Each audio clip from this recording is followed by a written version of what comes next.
Hello there, and welcome to the Sleepy History Channel.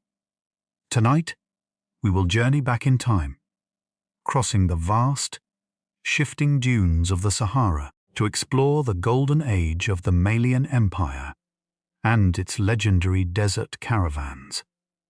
Close your eyes and imagine the heat of the African sun finally beginning to fade. The sky above you transforms from a piercing, blinding blue into a soft canvas of bruised purple, burnt orange, and deep crimson. As the evening cools, the great sea of sand begins to release the heat it has held all day, creating a gentle, warm breeze that carries the faint scent of dry earth and distant dust. In the distance, a sound begins to emerge from the deep silence. It is the rhythmic, hypnotic padding of thousands of hooves stepping in unison upon the soft sand. This is the Great Caravan of the Malian Empire, a moving city of merchants, scholars, and guides, stretching farther than the eye can see. When you look closely at the historical accounts of these expeditions, a striking detail emerges. These caravans were not just small groups of travelers, they were immense, moving civilizations, sometimes consisting of up to 10,000 camels, all tied together in a single winding line that navigated the dangerous, trackless wastes of the Sahara. It leads one to ponder the immense trust these travelers placed in their guides. The Tuareg people, the blue-robed lords of the desert, were the masters of this domain. They did not navigate by permanent landmarks, for the dunes were forever changing, reshaped by the wind every single night. Instead, they read the landscape through the subtle ripples in the sand, the temperature of the wind, and most importantly, the stars. As night fully falls over the desert, the sky becomes a brilliant tapestry of silver light. Without the glow of modern cities, the Milky Way stretches across the heavens, like a river of milk illuminating the desert floor in a pale, ghostly light. The travelers would often choose to travel by night, resting during the punishing heat of the day. You can hear the gentle creaking of wooden saddles and the soft jingle of brass bells attached to the lead camels. These bells were not just for decoration.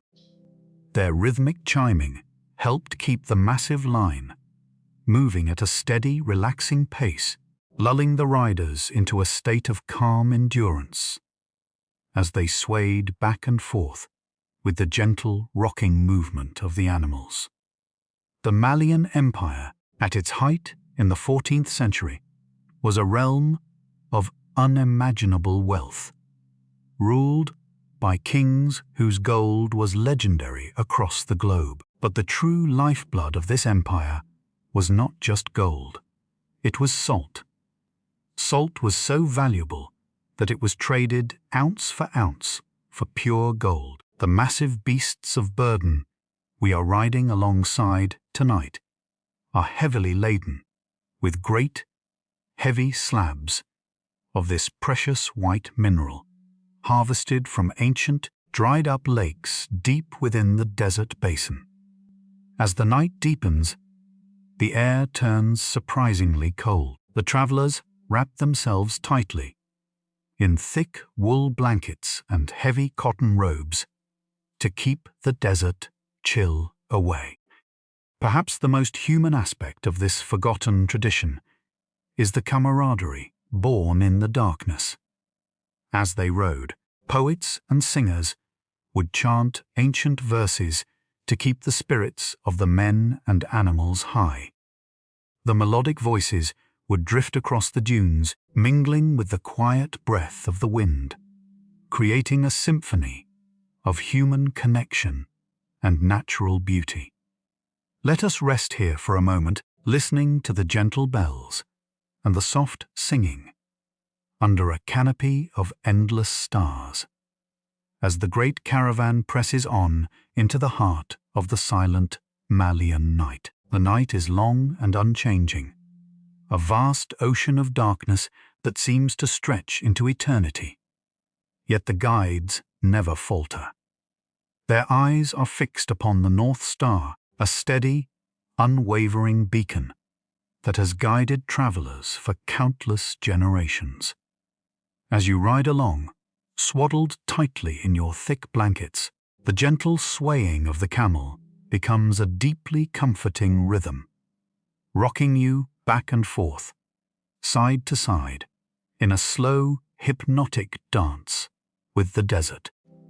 With every mile, the massive caravan pushes deeper into regions of the Sahara that possess names meant to warn the faint of heart, such as the Tannesraft, a desolate basin of gravel and sand, so notoriously unforgiving that it is known to the nomads simply as the land of terror. Yet, it is in these utterly barren, silent stretches of the world that the true resilience of the Malian merchants shines brightest. When examining the fragile, weathered journals of early desert scholars who witnessed these grand crossings, one cannot help but pause and consider the sheer mental endurance required to survive this journey. For weeks on end, there is absolutely nothing to look at but sand, stone, and sky. There are no trees to offer shade, no winding rivers to follow, and no permanent structures to mark the passage of time. It leads one to ponder how the human mind adapts to such profound isolation and sensory deprivation. Instead of fearing the boundless emptiness, these ancient travelers seemed to embrace it, finding a deep, meditative peace in the repetitive motion of the ride and the quiet majesty of the void. By the time the eastern horizon begins to lighten, transforming from a deep, bruised charcoal grey into a soft, pearlescent pink, the temperature shifts rapidly once more. The biting, bitter cold of the night begins to retreat, chased away by the first warming, golden rays of the morning sun. As the light spills across the dunes, it reveals the true, magnificent scale of the caravan. Ahead of you, and far behind you, thousands upon thousands of camels cast long stretched-out shadows across the rippling ridges of the sand. Attached securely to the wooden saddles of these great beasts are heavy, bulging leather water skins, known as gerbus, carefully crafted from cured, hand-stitched goat hides. If you listen very closely, resting your ear near the slow-moving animals, beneath the chiming of the brass bells and the muffled thud of hooves, you can hear the faint, rhythmic sloshing of water within these skins. This water was quite literally life in the desert, carefully rationed by the caravan master and fiercely protected by armed guards. A single spilled drop in this environment was considered a genuine tragedy. As the morning sun climbs higher into the pale blue sky, washing the endless desert in a brilliant, blinding gold, the lead guide raises a long wooden staff, signaling for a halt. It is time to set up camp before the brutal midday heat becomes too oppressive to endure. What follows is a masterpiece of synchronized, practiced movement. Massive tents, woven tightly from dark goat and camel hair, are rapidly pitched by the travelers, creating large, geometric patches of welcome, cooling shade upon the burning sand. The camels are gently coaxed onto their padded knees, with soft, clicking sounds from their handlers groaning softly as they are finally relieved of their heavy burdens. Bales of precious, brightly dyed textiles, crates of intricate glass beads imported from Venice, and bundles of sweet-smelling herbs are carefully stacked on woven palm mats to keep them out of the dust. Soon, small, controlled fires of dried desert scrub are lit beneath the shade of the tents, and the profoundly comforting aroma of boiling water, fresh mint, and burning wood begins to drift lazily through the camp. The merchants, dusty and exhausted from the long night of travel, gather in small, intimate circles on beautifully intricate wool rugs. They pass small, steaming glasses of sweet, highly concentrated mint tea to one another, their hands moving with practiced grace. It is a moment of pure relief, a daily ritual that signifies survival, comfort, and deep friendship in one of the most hostile environments on Earth. As the merchants sip their tea, leaning back against their leather saddles, a deep, restful quiet descends over the encampment. The only sounds left are the soft, rhythmic chewing of the resting camels and the gentle whispering of the warm wind against the heavy canvas, allowing the weary travelers to finally close their eyes and rest upon the soft rugs. As the midday sun reaches its absolute zenith, the heat outside the woven dark tents becomes a physical, heavy presence, radiating off the sand in shimmering, watery waves of mirage. Within the cool, shaded sanctuary of the encampment, the travelers drift into a deep, dreamless slumber, protected from the blinding glare of the Sahara. The silence of the camp is profound, broken only by the occasional flutter of the canvas in the hot wind and the steady, grinding chew of the resting camels who sit patiently with their long necks folded in repose. Near the center of the main tent, a young apprentice merchant carefully watches over his master's wares, fighting the heavy pull of sleep to ensure their safety. When you examine the historical inventories of these grand expeditions, a striking contrast reveals itself upon the dusty floor of these temporary shelters. Beside the massive, heavy slabs of salt we saw earlier, there are small, unassuming leather pouches resting quietly in the fine sand. Inside these plain, worn bags lies the very substance that made the Malian Empire a legend across the known world: pure gold dust. Harvested from the rich, hidden mines of Bure and Bambouk, far to the south, this gold was meticulously sifted from riverbeds and packed tightly for the grueling journey north toward the markets of the Mediterranean. To imagine sitting in this fragile tent, realizing that wealth capable of buying entire European kingdoms was simply resting on a woven palm mat, surrounded by endless miles of unforgiving wasteland, truly highlights the unique reality of the caravan. Out here, gold possessed no immediate value. You could not drink it, it offered no shade from the blistering sun, and it could not ease the aching of tired bones. The true currency of the deep desert was water, physical endurance, and the deeply ingrained, silent trust between the merchants and their stoic Tuareg guides.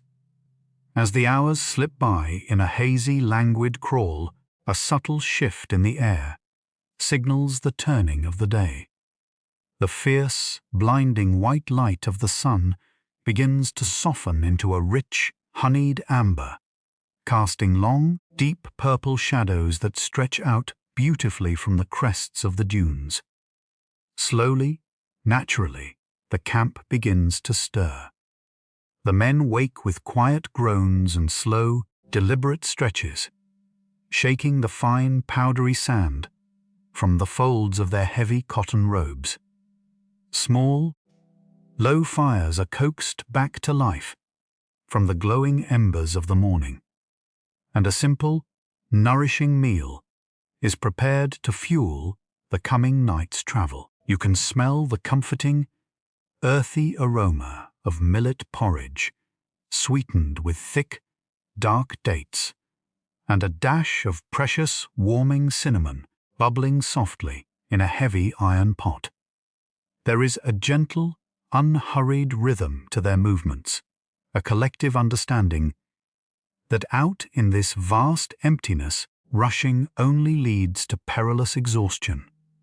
The merchants sit cross-legged in small circles, sharing the warm meal from a single, intricately carved wooden bowl. Their hands move gracefully, deliberately, as the younger men respectfully leave the best and most nourishing portions for the weathered elders of the group. Sitting alongside the merchants are men wrapped in garments of pure, unblemished white, their faces serene and deeply concentrated. These are the scholars and clerics, men who carry a treasure far more delicate and perhaps more enduring than gold or salt.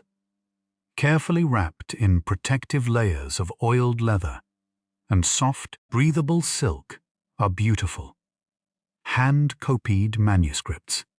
These thick, heavy books contain the knowledge of the ages, ranging from astronomy and complex mathematics to poetry and intricate Islamic law, all destined for the great, rapidly growing libraries of Timbuktu. Watching a scholar gently brush a stray speck of dust from a leather-bound cover with a look of pure reverence, it is deeply moving to consider the sheer dedication it took to transport such fragile wisdom across one of the most hostile landscapes on the planet, all for the preservation of human thought. As the meal concludes, the campmaster raises his voice, a deep, resonating call that echoes across the cooling dunes, signaling that it is time to load the beasts. The camels, grumbling and protesting, with loud guttural bellows, are coaxed onto their feet as the heavy saddles are strapped back onto their humps, preparing everyone once again to march into the gathering twilight. As the twilight deepens into a rich, velvety indigo, it wraps the great caravan in a cooling, protective embrace. The vast procession begins to move once more, a seemingly endless ribbon of life, carving a fresh, winding path through the silver dunes. The earlier groans of the protesting camels slowly fade, replaced by that familiar, hypnotic symphony of chiming brass bells, and the soft, rhythmic shuffling of padded feet against the cooling sand. As the last golden rays of the sun sink completely below the western horizon, the atmosphere transforms instantly. The suffocating weight of the day lifts, replaced by a crisp, biting breeze that carries the faint, metallic scent of distant rocks, cooling in the deep desert night. To watch this immense line of thousands of animals and humans moving in perfect, silent unison is to witness a masterpiece of collective survival and ancient endurance. At the very front of the procession, leading the way into the terrifying void, rides the caravan master, known as the Kabi. He is a man of absolute authority and unparalleled experience in reading the unseen language of the Sahara. When looking closely at the historical texts detailing the role of the Kabir. A fascinating truth emerges about the nature of leadership in this hostile environment. His supreme authority was never derived from royal bloodlines, physical wealth, or military might, but from sheer, unadulterated knowledge. A single miscalculation on his part, a misread star, or a misunderstood shift in the wind, could lead the entire moving city to absolute ruin in a matter of days. It leads one to marvel at the heavy, silent burden of responsibility resting upon the shoulders of this one man, navigating a trackless, ever-changing wasteland, using only the vast, spinning map of the night sky. The Kabir relies entirely on his innate, lifelong connection to the environment. He can taste a pinch of sand to determine how close they are to a buried, ancient well, and he can smell the subtle, almost imperceptible shift in moisture that precedes a distant, life-saving oasis long before it appears on the horizon. Riding closely beside him in the darkness are the armed guards, their weathered faces wrapped tightly in dark indigo cloth to shield them from the stinging dust and freezing winds. They carry long, beautifully crafted iron spears and sturdy wooden bows across their laps, their sharp eyes continuously scanning the dark, rolling horizon for any signs of danger. Yet, despite the inherent, lingering dangers of the deep Sahara, the overarching atmosphere within the caravan tonight is one of profound, meditative peace. The travelers effortlessly fall back into their comforting nighttime routines, trusting their lives entirely to the Kabir and the stars. Some of the older merchants softly recite ancient verses of poetry, their melodic voices barely carrying over the gentle wind, blending perfectly with the creaking of the heavy leather saddles and the rhythmic chiming of the bells. Even the massive, heavily burdened camels seem to relax into the cool journey, their long necks swaying rhythmically back and forth, entering a state of trance-like endurance that carries them effortlessly across the shifting sands. As the night deepens further and the Milky Way burns brightly above, like a magnificent river of crushed diamonds, the sheer, profound isolation of the journey begins to feel less like a threat and much more like a deeply comforting, heavy blanket. There is absolutely no urgency here, no rushing against the modern clock. Time is measured not in passing hours, but in the slow, sweeping passage of constellations across the sky and the steady, unbreakable rhythm of footsteps in the sand. You pull your thick wool blanket a little tighter around your shoulders against the cold, sinking deeper into the warm rhythm of your camel's gait, allowing the gentle rocking motion to soothe your weary muscles.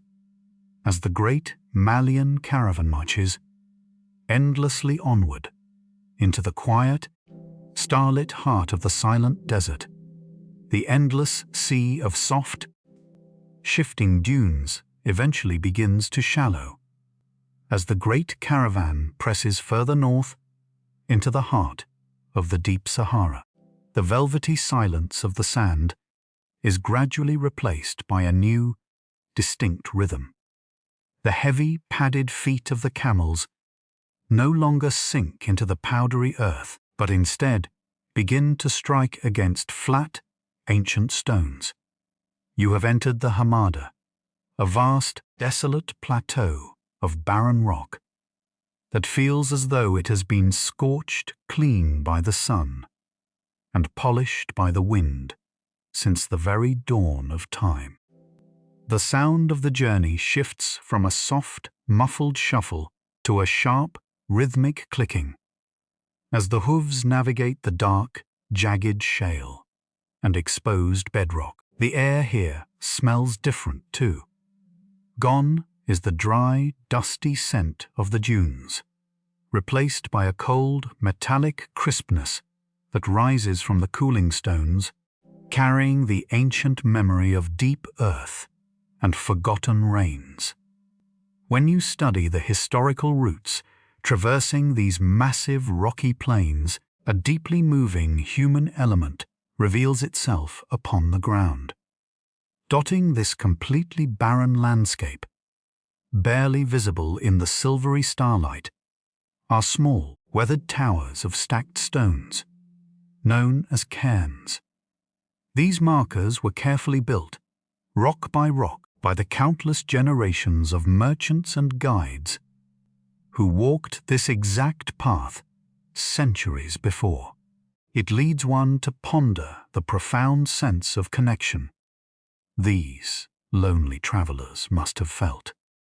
They were being guided not just by the spinning constellations above, but by the silent, enduring hands of their ancestors, reaching out through the ages to keep them safe in the dark. As the caravan slowly winds its way through this labyrinth of stone, the journey requires even more precision.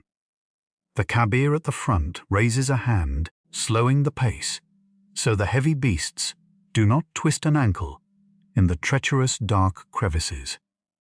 Inside a small, gently swaying, leather palanquin mounted on the back of a particularly strong camel, an elder scholar shields a small flickering oil lantern from the biting wind. The warm, golden glow of the flame illuminates a thick, beautifully worn parchment map spread across his lap.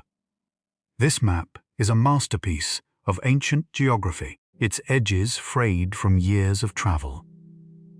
It shows the vast trade network of the Malian Empire, drawn with rich inks of crushed indigo and red ochre, detailing the secret wells, the treacherous salt mines, and the golden cities that anchor the edges of the known world. Watching the scholar gently trace his finger along the faded ink lines of the trade route, matching the geography of the parchment with the position of the stars above, is deeply mesmerizing. There is a quiet, profound comfort in knowing that this vast, intimidating emptiness has been mapped, understood, and conquered by the human mind. The gentle sway of the palanquin, combined with the soft, amber light of the lantern, casting swaying shadows against the leather walls, creates a small, incredibly cozy pocket of warmth and knowledge in the middle of a freezing, desolate wasteland. Suddenly, a subtle shift ripples down the long line of travelers. You can feel it before you hear it. The camels, previously marching in a state of weary trance, suddenly lift their heavy heads, their long ears swivel forward in the darkness, and their pace quickens with a renewed, eager energy. The lead Tuareg guides let out a low, melodic whistle that carries down the line. They have caught the scent. It is entirely imperceptible to the human nose, buried under the smell of dust and cold stone, but to the desert-born creatures, it is the most beautiful scent in the world. Water. They are approaching a bir, a deep, ancient desert well hidden within a subtle depression in the rocky plateau. A collective, quiet sigh of relief washes over the thousands of men. Shoulders drop, grips loosen on the leather reins, and the chiming of the brass bells takes on a lighter, more joyful cadence. The promise of fresh, cool water brings a deeply relaxing sense of security allowing you to sink back into your thick wool blankets and let the rocking motion of the camel carry you towards safety as the cold desert wind whispers over the stones. The slow descent into the rocky depression is a masterclass in quiet, controlled movement. As the great caravan winds its way down into the shallow canyon, the air grows noticeably cooler, settling heavily into the basin and carrying with it the miraculous, intoxicating scent of damp earth. It is a smell that seems completely alien out here in the infinite dryness, yet it triggers a profound, ancient relief in the weary minds of the travelers. The clicking of the camels' hooves on the dark stones echoes softly against the low walls of the depression, announcing their arrival to the silent, waiting desert. At the very center of this natural bowl lies the Bir, a deep well that has served as a lifeline for the Malian trade routes for hundreds of years. The well is not merely a hole in the ground, but a stunning testament to ancient survival. It is ringed by massive pale stones that have been worn perfectly smooth, deeply grooved, and polished by the friction of heavy ropes sliding across their surface, night after night, century after century. When peering down into the impenetrable darkness of these ancient shafts, it leads one to deeply ponder the sheer back-breaking labor required to carve them. Long before the invention of modern machinery, generations of desert dwellers slowly chipped away at the solid bedrock by hand. They descended into the suffocating, dangerous depths, inch by slow inch, simply to reach the hidden aquifers, flowing silently in the dark. The realization that this massive, wealthy empire of gold and salt relied entirely upon these tiny, vulnerable pinpricks of water in the vastness of the Sahara brings a deep sense of humility to the journey. As the caravan halts, a highly organized, practiced routine takes over. There is no chaotic rushing, despite the profound thirst of the animals and men. Instead, the younger merchants and guides step forward, uncoiling incredibly long, thick ropes woven from sturdy palm fibers. Attached to the ends are massive leather buckets reinforced with iron rings to help them sink into the deep water below. Hand over hand, in a slow, rhythmic pull, the men draw the heavy buckets up from the deep earth. They begin a low, melodic chant, timing their pulls to the deep rhythm of their voices. The sound of their singing, mixed with the hollow echoing of splashing water deep within the stone shaft, creates a mesmerizing, hypnotic symphony under the starlit sky. As the first bucket breaches the surface, the water spills over the heavy leather rim, splashing onto the dry, dusty stones. It is beautifully clear, freezing cold, and tastes faintly of ancient minerals and deep earth. It is, without a doubt, the most precious substance on the planet at this very moment. Small wooden troughs, carried specifically for this purpose, are quickly assembled near the mouth of the well, and the heavy leather buckets are tipped, sending miniature waterfalls of life-giving moisture cascading into the waiting vessels. The camels, who have been so incredibly stoic and patient for days, finally abandon all pretense of their usual gentle manners. They crowd around the wooden troughs, drinking deeply and loudly. You can hear the heavy, satisfying gulps as their long throats swallow gallons of water at a time. Their flanks, previously slightly hollowed from the exertion of the journey, visibly begin to expand as they replenish the vital reserves that will carry them through the coming weeks of travel. The camel handlers stand closely by, gently patting the thick, woolly necks of their massive beasts, murmuring words of praise and comfort in the quiet night air. There is a beautiful, unspoken bond here between the merchants and the animals, a mutual understanding that neither could possibly survive this environment without the immense strength of the other. Once the animals have drank their fill, the men finally turn to their own needs. You watch as a weathered, older merchant steps softly toward the edge of the well. He cups his deeply lined hands, letting the freezing water pool in his palms before bringing it to his face. As the cold water washes away the heavy dust of the hamada, a look of profound, absolute peace washes over his features.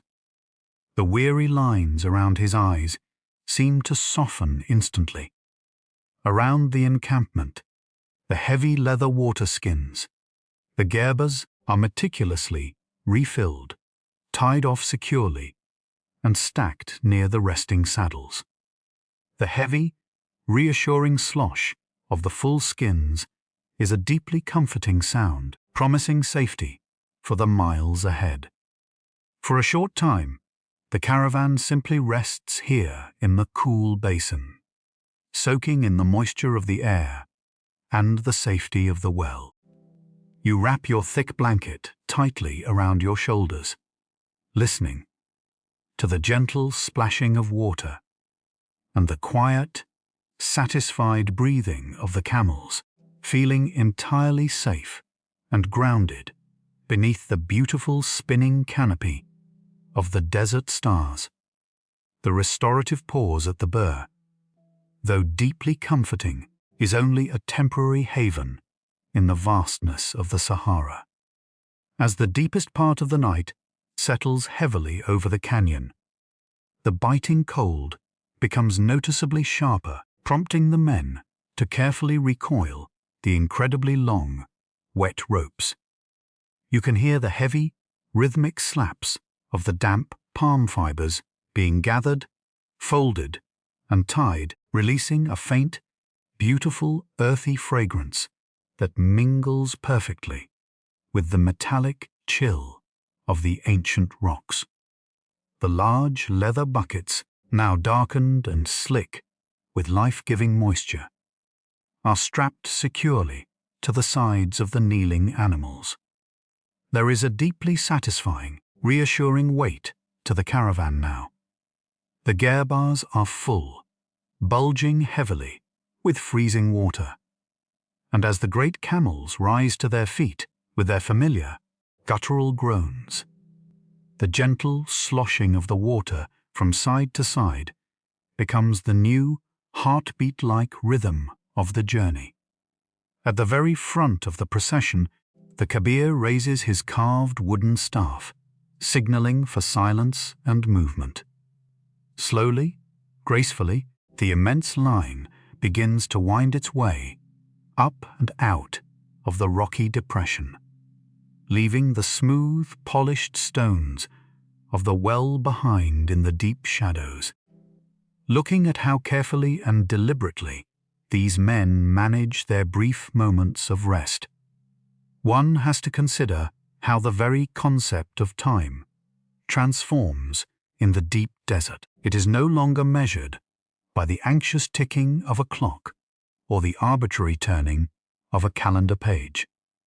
Instead, time is dictated entirely by the physical needs of the human body, the slow, majestic rotation of the heavens above, and the immense, terrifying distance between these vital pockets of water. Out here, patience is not merely a virtue.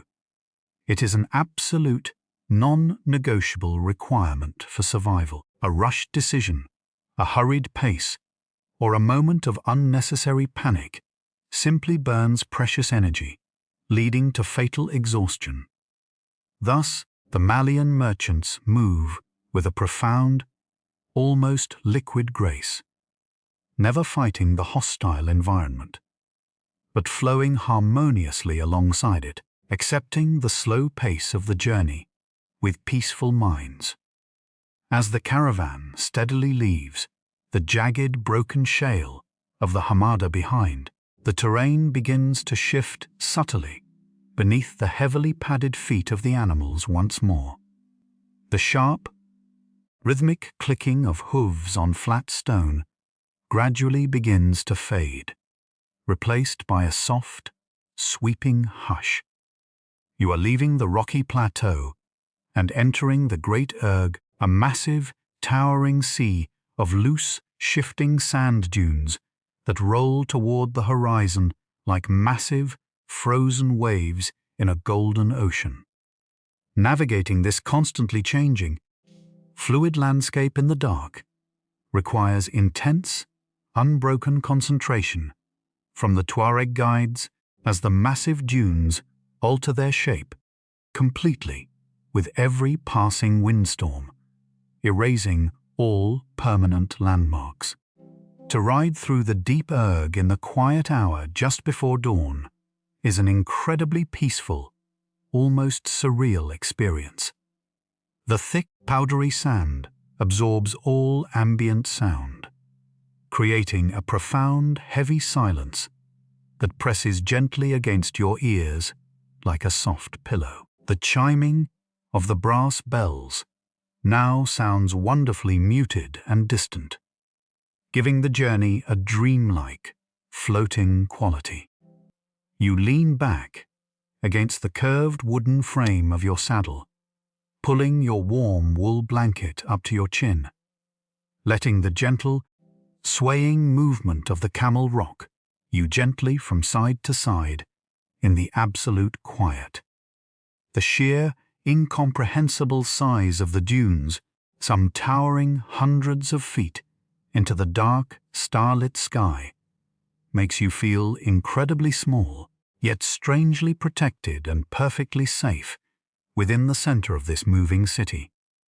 As the first pale, delicate streaks of lavender, soft gray, and silver begin to bleed into the eastern sky, signaling the slowly approaching dawn, the cold air grows perfectly, breathlessly still. The shadows of the giant dunes stretch out for miles, hiding the deep, sweeping valleys in dark, velvety pools of indigo. The men begin to wrap the loose ends of their cotton turbans tightly across their faces against the coming glare of the light, settling effortlessly into the familiar, quiet trance of the morning march. Their minds drift into peaceful, uninterrupted meditation as the magnificent, endless sea of sand begins to slowly reveal itself in the soft, growing light, welcoming the caravan back into its silent embrace.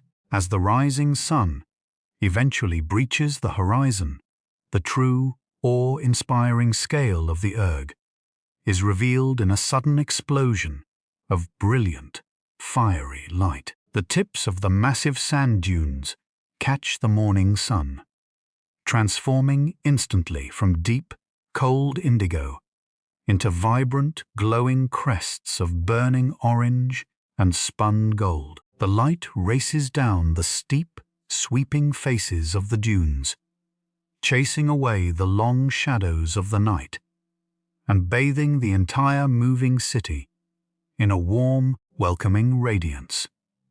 As you ride, the sand beneath the camel's feet shifts from a pale, ghostly grey to a rich, warm apricot, glittering faintly with tiny fragments of ancient, crushed quartz that have been polished by the relentless winds for millions of years.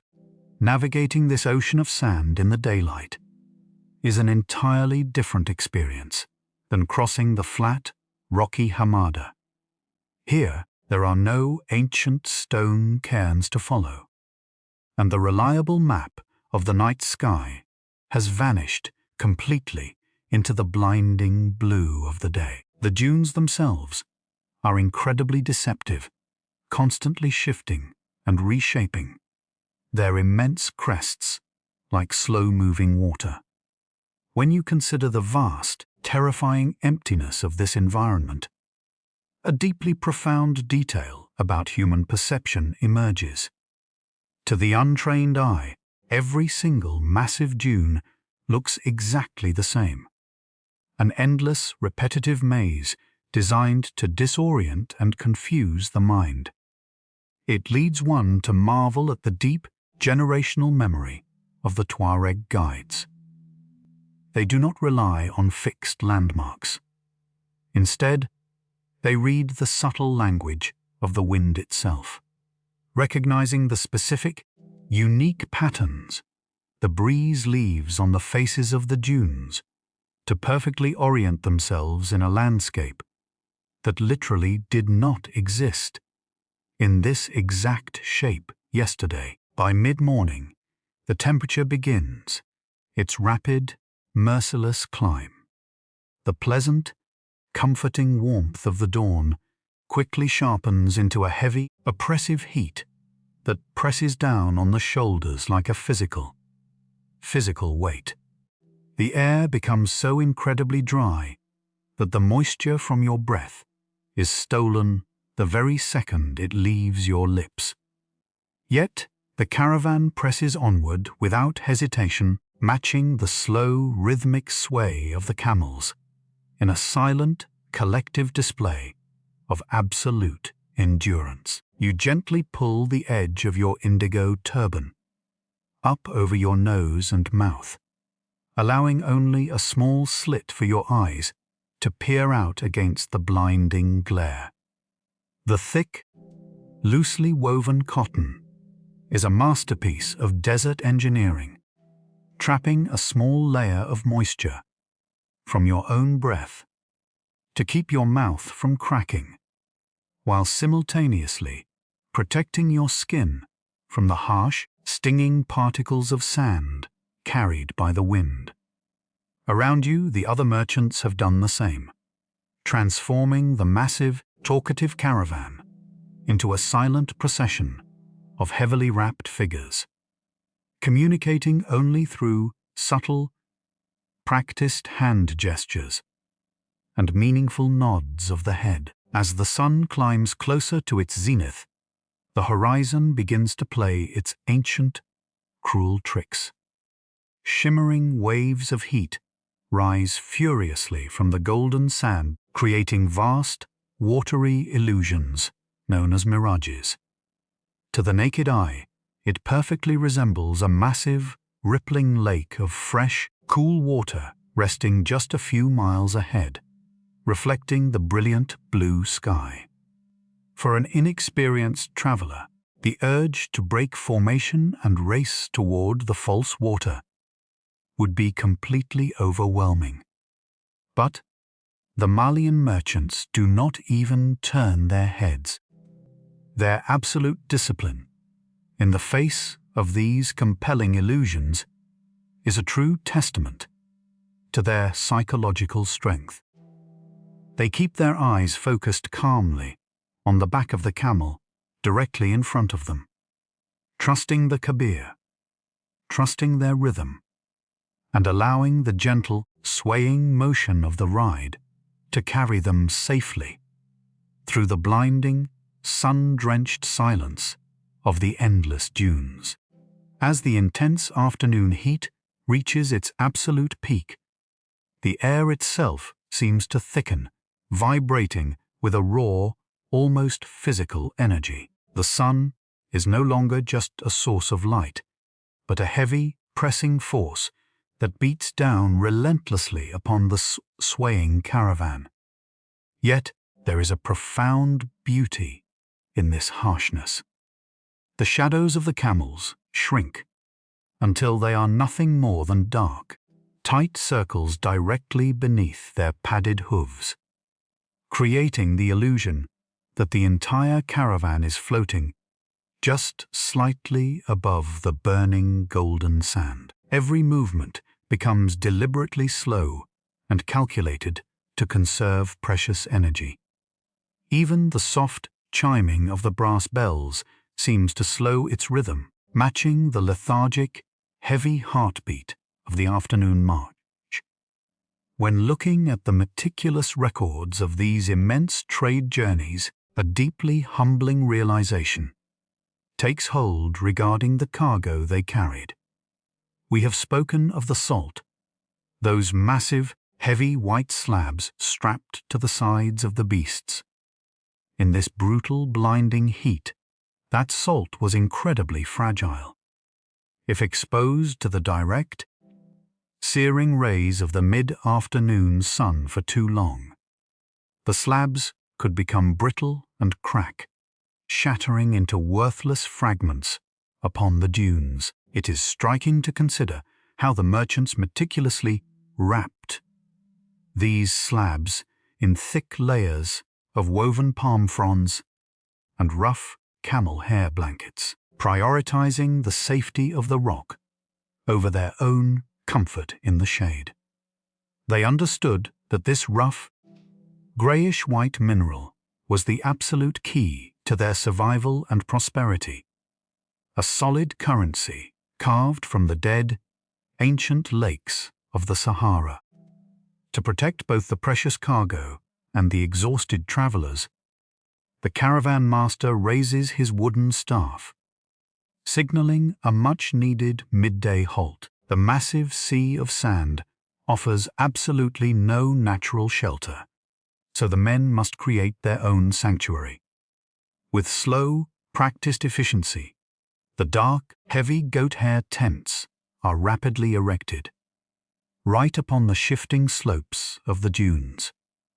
The thick fabric is remarkably effective, immediately cutting the intense glare of the sun and dropping the temperature underneath by several crucial degrees. You slide down from the high wooden saddle, your legs stiff and aching from the hours of riding. The fine, powdery sand is so hot, it radiates warmly through the thick leather soles of your boots, a stark reminder of the unforgiving environment resting just beyond the canvas walls. Inside the tent, the atmosphere instantly shifts from a battle against the elements to a quiet, collective surrender to rest. The camels are coaxed to their knees just outside the immediate shade, their long bodies acting as a natural windbreak against the hot breeze, carrying stinging grains of sand. The men do not speak. They simply unroll their beautifully patterned wool rugs over the soft, hot ground and collapse in a state of deeply peaceful exhaustion.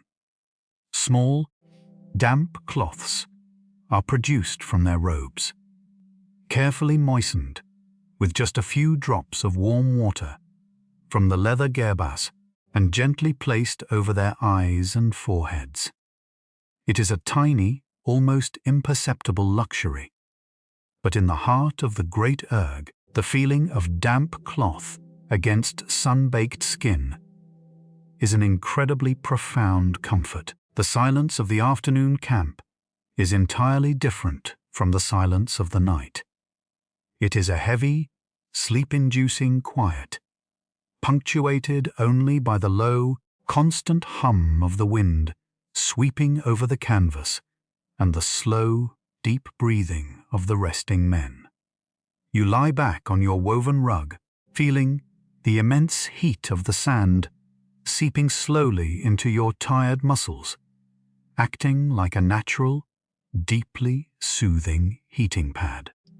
As you close your eyes beneath your damp cloth, the bright, blinding gold of the desert fades into a soft, restful darkness, allowing your mind to drift peacefully as the great Malian caravan waits patiently for the sun to loosen its grip on the world. As the hours drift by in this shaded sanctuary, the intense, stifling heat of the afternoon slowly begins to wane, bleeding away into the approaching evening. The heavy, dreamless slumber of the men is gradually broken, not by a sudden noise, but by a subtle, almost imperceptible change in the air pressure.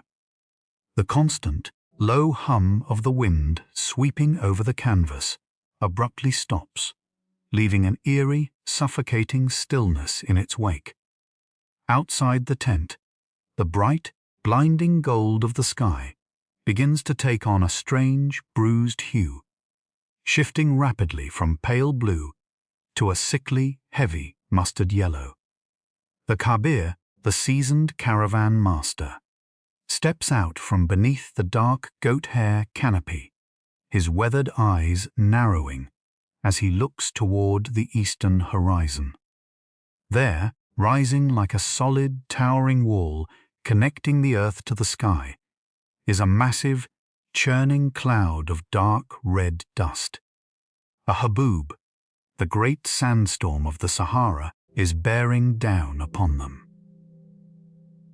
When examining the fragile accounts of those who survived these terrifying storms, one is immediately struck by the absolute lack of panic among the seasoned travelers.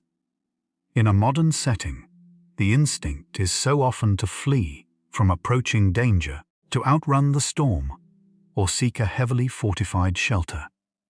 But out here, in the heart of the open erg, there is nowhere to run and nowhere to hide. It leads one to deeply ponder the incredible psychological resilience required to simply stand your ground and accept the full fury of the desert. The Tuareg guides and Malian merchants understand deeply that you cannot fight the Sahara. You can only yield to it, endure it, and wait for it to pass. Without a single shouted order, the camp springs into a fluid, highly coordinated state of urgent preparation. The men move with incredible speed, pulling the heavy iron pegs of the tents deeper into the loose sand and reinforcing the thick, dark canvas with extra ropes woven from coarse camel hair. The massive beasts of burden, sensing the approaching change in the atmosphere, begin to low nervously, shifting their weight on the shifting dunes. The handlers quickly coax them into a tight, circular formation around the immediate perimeter of the camp, forcing them onto their padded knees. The camels naturally lower their long, heavy heads completely to the ground, closing their thick eyelashes tightly and flattening their nostrils to seal out the coming dust, forming a living, breathing barricade of thick wool and heavy muscle to protect the fragile humans huddled within. As the towering wall of red dust finally swallows the sun, plunging the bright afternoon into an unnatural, terrifying twilight darkness, the true roar of the wind begins. It is a deafening, howling shriek that tears across the dunes, violently shaking the heavy goat hair tents. Inside, the men huddle tightly together on their wool rugs, wrapped completely in their thick indigo and white cotton blankets. They cover their heads, burying their faces in their knees, to protect their lungs from the suffocating, powdery earth that instantly permeates every tiny gap in the woven canvas. The sheer volume of sand attempting to bury them is staggering. Yet amidst the roaring chaos, a quiet, muffled voice begins to softly recite ancient prayers, a rhythmic, comforting anchor of human faith, holding steady in the violent dark. The storm rages for what feels like an eternity, the heavy fabric of the tent flapping wildly, as if trying to tear itself free, and join the chaotic wind. You can feel the heavy weight of the sand accumulating rapidly on the roof, pressing down on the wooden support poles with a heavy, terrifying insistence. Yet, just as quickly as the tempest arrived, the howling wind begins to lose its vicious edge. The violent shaking of the canvas softens into a gentle flutter, and the suffocating darkness slowly begins to lift, revealing the hazy, dust-choked light of the late afternoon. As the men slowly uncover their heads, coughing softly, and shaking small mountains of fine red sand from the folds of their robes, they crawl out to check on the animals, finding the faithful camels, completely buried, up to their humps, waiting patiently, with closed eyes, to be dug out of the shifting dunes. The process of digging out the camp is slow, methodical work requiring every man to grab a curved wooden shovel, or simply use their bare hands to push away the heavy, suffocating weight of the newly formed dunes. As you watch this collective effort from the safety of your woven rug, Kathit, the sheer resilience of these people becomes even more apparent. The fine, red dust has infiltrated absolutely everything. It is woven deep into the fibers of the thick blankets. It coats the intricately carved leather of the saddles in a powdery film, and it clings stubbornly to the damp cloth you used to cover your face. Yet, amidst the profound exhaustion, there is no anger, no shouting, and no frustration. The Tuareg guides simply brush the heavy sand from their indigo robes with quiet, practiced strokes, their expressions calm and entirely accepting of the desert's harsh, unpredictable temperament. When we observe these moments of recovery, a striking detail emerges about the nature of the landscape itself. The haboob has not merely passed over them, it has fundamentally altered the physical world they inhabit. When the Kabir, the seasoned caravan master, finally climbs to the newly formed crest of the nearest dune to survey their surroundings in the hazy, dust-filtered light, the entire horizon has changed. Landmarks that existed only a few hours ago have been completely erased, swallowed whole, and replaced by massive, unfamiliar sweeping valleys of untouched sand. It is as if the Sahara has wiped the slate perfectly clean, demanding that the travelers prove their worth all over again to find their way through the void.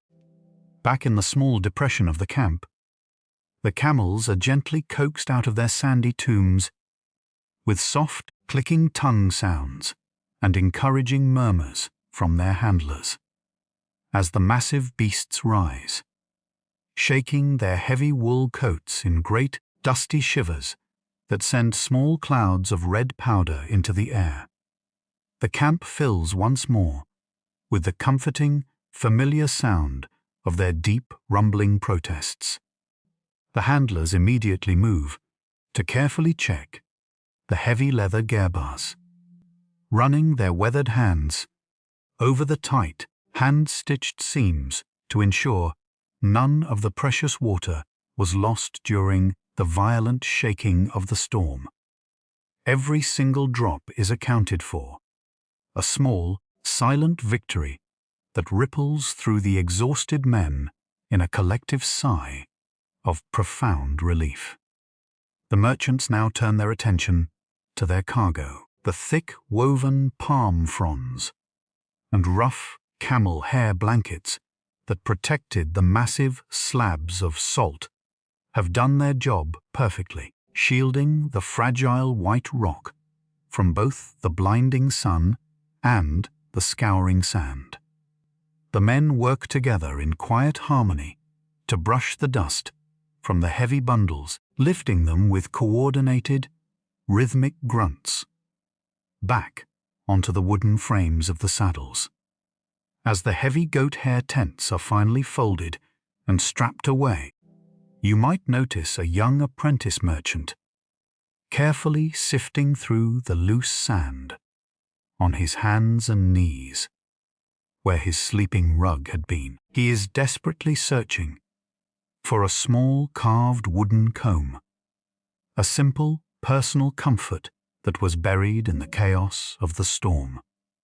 When his fingers finally unearth it, his tired, dust-caked face breaks into a wide, genuine smile, and he holds the tiny object up to the fading light, as if he had just discovered a vein of pure gold. It is a beautiful, deeply human moment, a quiet reminder that even in the vast, impersonal emptiness of the Great Erg, the small comforts of home still matter profoundly.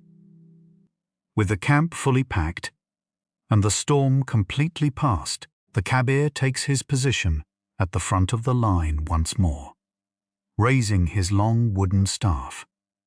The air is still heavy with suspended dust, turning the setting sun into a massive glowing red orb that casts a strange, beautiful crimson light over the entirely altered dunes. The temperature begins to drop rapidly as the evening approaches, bringing a crisp, clean chill that finally clears the lingering dust from your lungs and cools your sun-baked skin. You wrap your thick wool blanket tightly around your shoulders once more, settling into the familiar, swaying rhythm of the ride. The sand beneath the camel's padded feet is completely pristine, completely untouched by any living creature, creating a soft, sweeping hush with every single step. The great Malian caravan moves forward into the uncharted, newly carved valleys of the Erg, marching steadily and peacefully toward the safety of the coming night, as the first pale stars begin to pierce through the fading crimson haze. The transition from the violent, suffocating chaos of the dust storm into the profound, absolute stillness of the desert night feels almost miraculous as the crimson haze finally settles back onto the sweeping dunes. The sky above clears completely, revealing a canopy of stars that seems impossibly bright, washed entirely clean by the fierce winds of the afternoon. When looking at the sheer endurance required to simply exist in this space, a striking aspect of human psychology is revealed in the quiet faces of the merchants.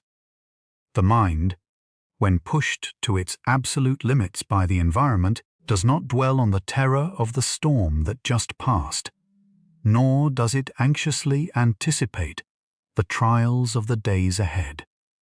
Instead, the travelers exist entirely in the present moment, anchored deeply by the steady, hypnotic rhythm of the camel's footsteps and the immediate physical relief of the cool, biting night air. The soft, powdery sand, completely erased of all previous tracks and ripples, offers a flawlessly smooth surface for the great beasts to tread upon. Without the howling of the wind, the familiar, comforting chiming of the brass bells rings out with a crisp, clear resonance in the stillness, bouncing gently off the massive, towering slopes of the newly formed dunes.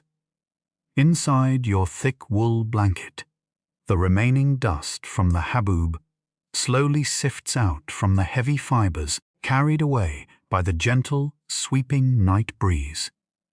You can actually smell the faint, lingering scent of ozone and crushed ancient minerals left behind by the storm, a sharp, clean fragrance that mingles perfectly with the comforting aroma of oiled leather and the warm, earthy scent of the camels. Ahead of the caravan, the khabir navigates with a renewed, intense focus.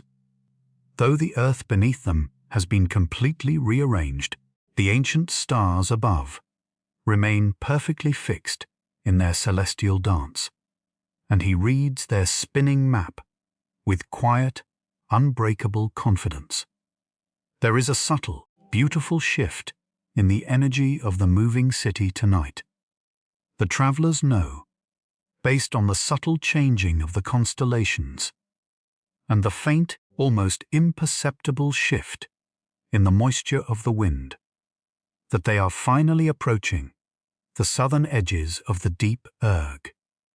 Beyond these massive, frozen waves of golden sand lies the Sahel, the great, semi-arid shore of the desert, and the legendary gateway cities of the Malian Empire, such as the ancient fortress of Walata. The sheer anticipation of reaching a permanent settlement after weeks in the trackless, silent void brings a renewed, vital life to the exhausted men. They begin to murmur quietly to one another in the dark, their voices carrying over the gentle shuffling of hooves, sharing low, joyful stories of the sweet, sticky dates, the fresh, freely flowing water, and the bustling, colorful markets that patiently await them. The younger apprentices who have just successfully weathered their first true test of the unforgiving Sahara sit noticeably taller in their high wooden saddles. Their faces have been visibly hardened by the wind and the sun, but their eyes are incredibly bright with the profound, quiet pride of survival. They are no longer just travelers. They have been accepted by the desert, baptized by the sand and the heat into true merchants of the Great Caravan. As the long night progresses, the older scholars in the group gently unwrap their precious, leather-bound manuscripts once more, carefully checking the silk and parchment by the faint, swaying light of small oil lanterns to ensure the red dust did not penetrate their protective layers. The relief on their faces when they find the ancient pages pristine and untouched is deeply moving. They understand that the knowledge they carry, the complex mathematics, the beautiful poetry, and the deep theology is just as vital to the survival and flourishing of the empire as the massive, heavy slabs of white salt strapped to the beasts.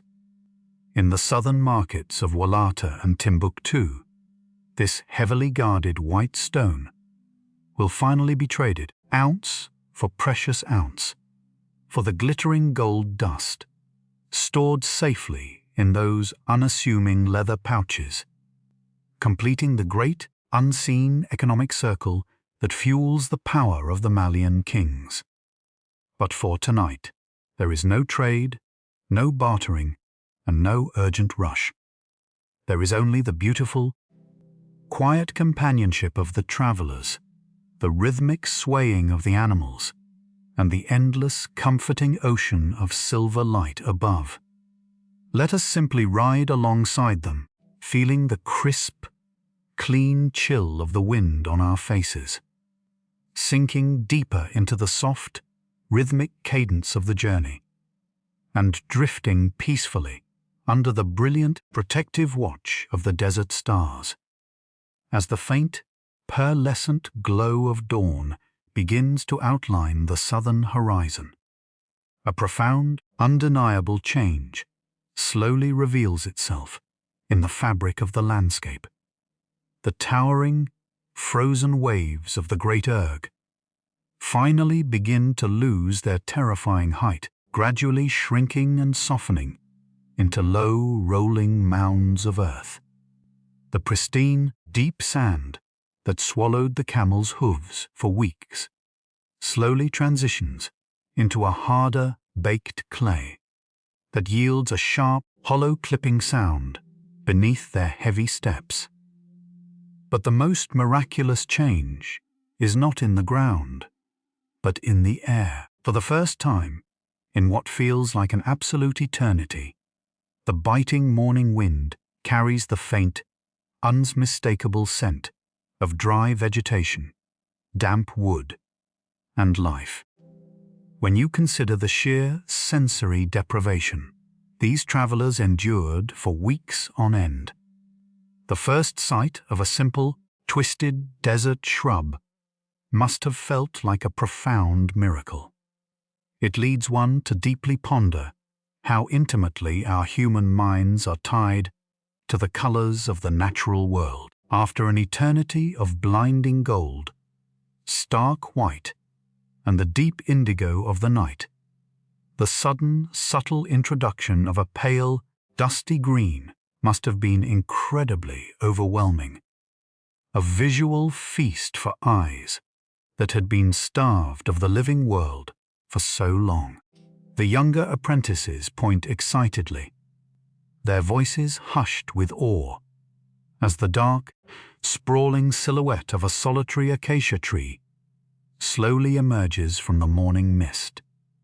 Its thorny branches reach out like protective arms, a defiant, deeply rooted symbol of survival, standing proudly at the very edge of the wasteland. Even the massive camels, exhausted and hollow-flanked from the grueling crossing, seem to instantly recognize the shift in the world.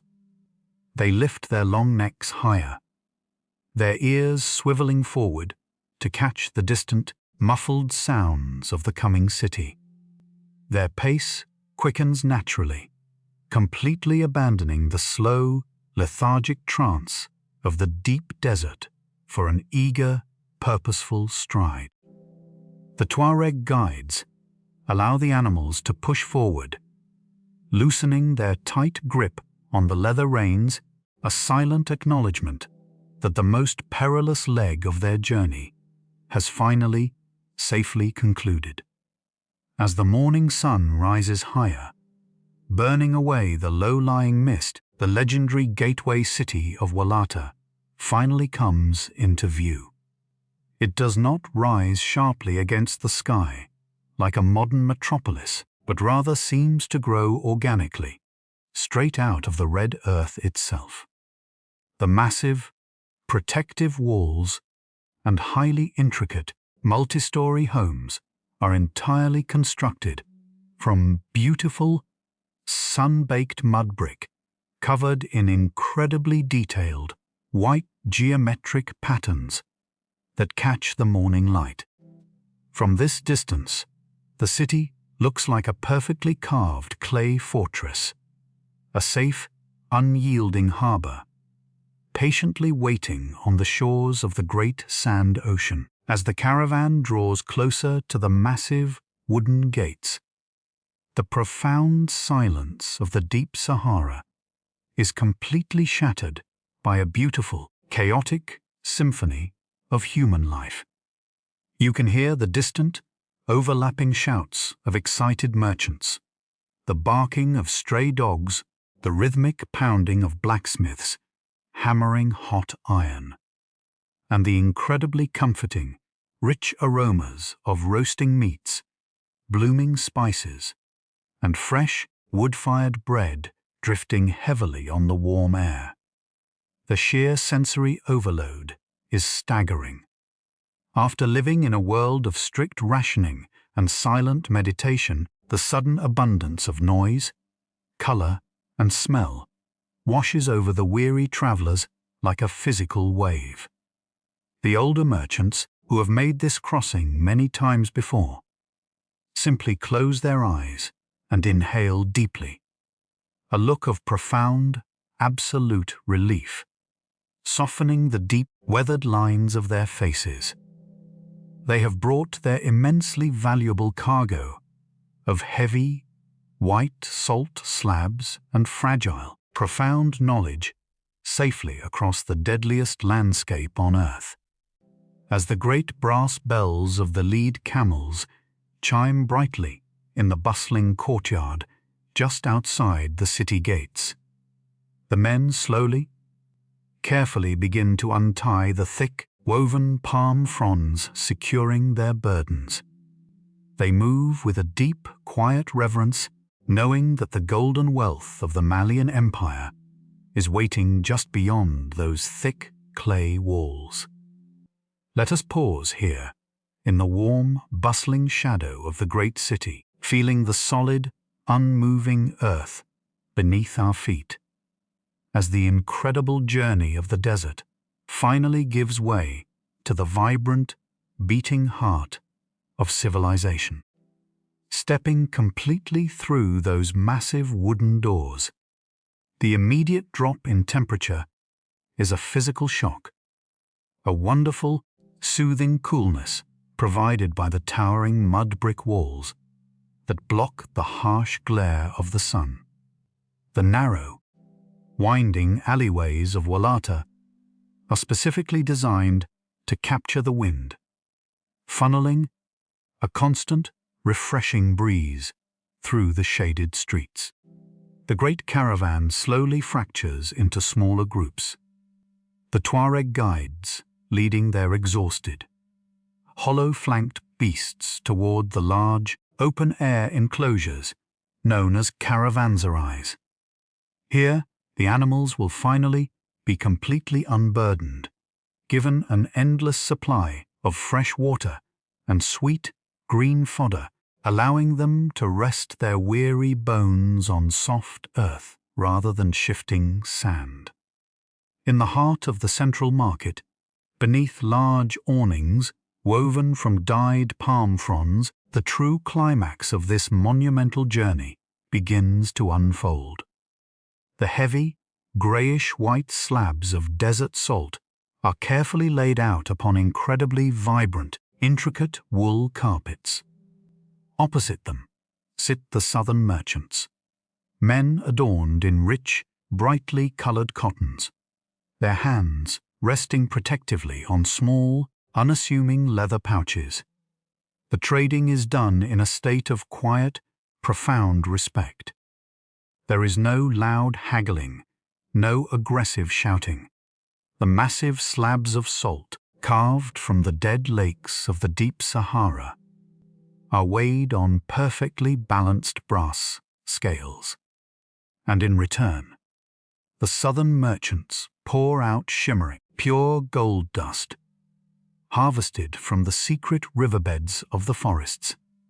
When one considers the sheer scale and effort of this ancient economy, a deeply moving realization emerges about the nature of human value. To the men of the desert, gold was merely a shiny metal, completely useless for survival in the deep wastes. Yet, to the men of the lush southern forests, the salt was a vital necessity, required to preserve their food and sustain their bodies in the heavy humidity. It leads one to deeply ponder how the entire Malian Empire, with all its legendary wealth and staggering power, was ultimately balanced on this incredibly simple, deeply human exchange of mutual need. It was not weapons or conquest that built this golden age, but the absolute necessity of cooperation across the most unforgiving landscape on the planet. Meanwhile, in the quiet, highly shaded courtyards of the city's mud brick mosques and early universities, a different kind of wealth is being carefully unloaded. The older scholars, their white robes still holding the faint, metallic scent of the hamada dust, sit cross-legged on clean woven mats, with trembling, deeply relieved hands. They unwrap the protective layers of oiled leather and silk, finally handing their pristine, hand-copied manuscripts over to the local librarians. The reverence in the courtyard is palpable.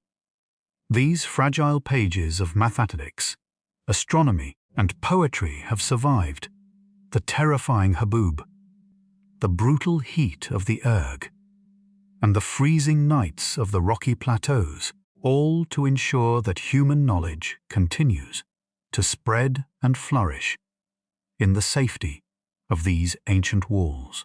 As the bustling energy of the market eventually begins to wind down, the immense, heavy exhaustion of the journey finally catches up with the travelers. The merchants retreat to the cool, quiet upper rooms of the mud brick houses. For the first time in countless weeks, they are not sleeping on a dusty rug spread over hot sand, always listening for the subtle shift of the wind or the warning cry of the guards. They lie down on actual raised wooden beds adorned with soft cotton cushions. The thick clay walls of the room insulate them completely from the noise of the outside world, creating a small, incredibly peaceful sanctuary of perfect silence. Outside, the sun finally sets over the Sahel, painting the sky in a breathtaking, final display of soft lavender, deep rose, and rich, bruised purple. The first silver stars begin to pierce the twilight, the very same stars that guided the great caravan through the terrifying darkness of the void. But tonight, there is no need to read them. The journey is perfectly, beautifully complete. The massive wooden gates of the city are closed and barred, securing the gold, the salt, the knowledge, and the men within a fortress of earth and community. You lie back on your soft cotton cushion, feeling the deeply ingrained swaying motion of the camel finally fading from your muscles. The heavy, protective silence of the room wraps around you like a warm blanket. Your breathing slows, matching the calm, peaceful rhythm of the sleeping city, and you drift completely into a deep, dreamless, perfectly safe slumber, leaving the endless sands of the Sahara behind in the quiet velvet night.